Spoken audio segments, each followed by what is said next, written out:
Hello guys and welcome back to the channel. This video is the second part of my farming guide for the Servant Summer Camp 2022 event. It will focus on the two final mixed nodes, the level 90 plus nodes, that will become available to farm a week after the event has started. As always, I will give you farming setups for all the DPS available for each one of these nodes, going in order from arts to quick, then buster and finally free-to-player setups.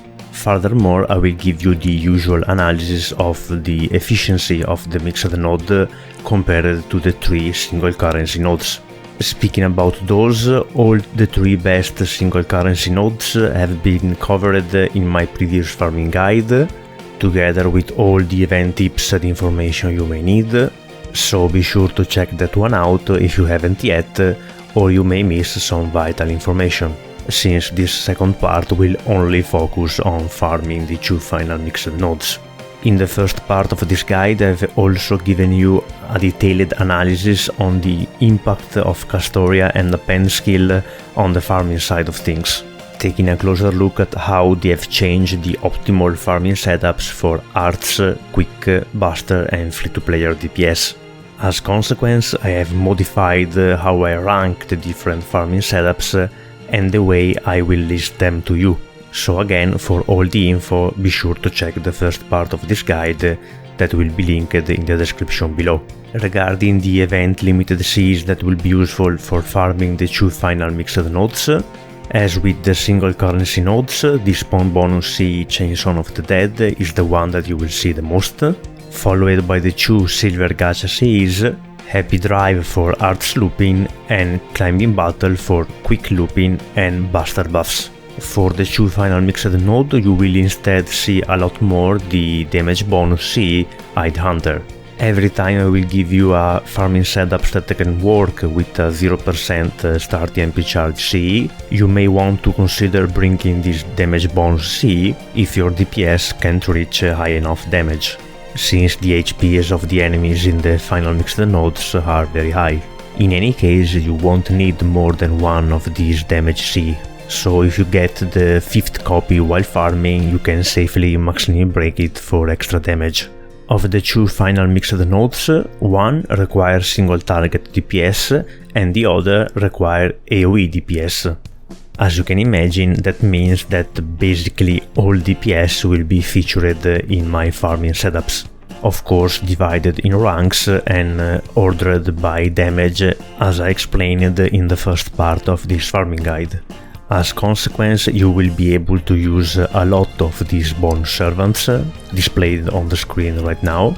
So this time I've only highlighted the bonus servants with the highest damage for each rank of my farming setup for each card type. As you will see, that doesn't mean that they are the best option for each rank of the farming setups. In fact, there will be more damaging servants that simply don't have bonus damage during this event. In other words, the ones that are highlighted right now are your best option if you want to use bonus servants for bond farming, for each one of the three card types. Before we move on with a detailed analysis of the efficiency of the final mixed node compared to the three best single currency nodes, please remember that aside the event currencies, the two final mixed nodes also have good drop rates on materials. In fact, the daytime version of the final mixed node is the only node with better drop rates than free quests. Furthermore, if you want to clear the event shop anyway, remember that the two final mixed nodes are more efficient for bond farming, since the best bronze and silver currency nodes gives less experience and less bond points. With all that said, I will now give you a criteria to decide if it's more optimal for you to farm the single currency nodes or the final mixed node. This criteria only takes into consideration the shop currencies.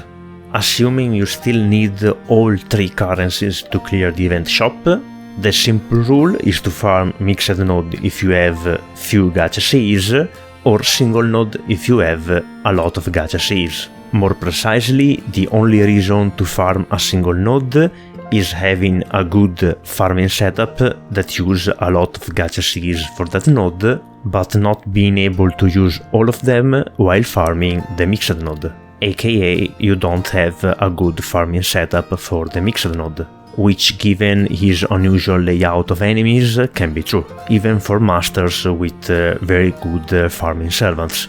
In any case, since even free-to-player setups have 3 slots available for event Cs, you should really only consider farming a single currency node if your single drop bonus is 5 or higher. If that's not the case for you, simply farm mixed node.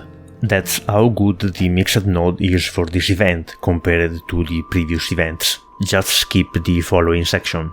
Again, if you can't reach a single drop bonus of 5 or higher, just skip the following section and farm mixed node. As usual, for the criteria, we'll call X the single drop bonus and Y the mixed drop bonus. To calculate them, you'll just need to count the number of CE that you can use in your farming composition for the single node and the mixed node. Remember that maximally unbroken copies of CEs count for 2. The mixed node is better than single node AP-wise only if the mixed drop bonus multiplied by 2 is equal or higher than the single drop bonus multiplied by 3 minus 7. If you so prefer, to avoid even this simple calculation, you can use the graph on the screen right now.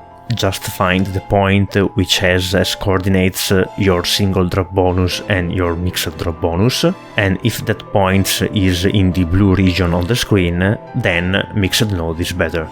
There is an example on the screen if you think it's complicated.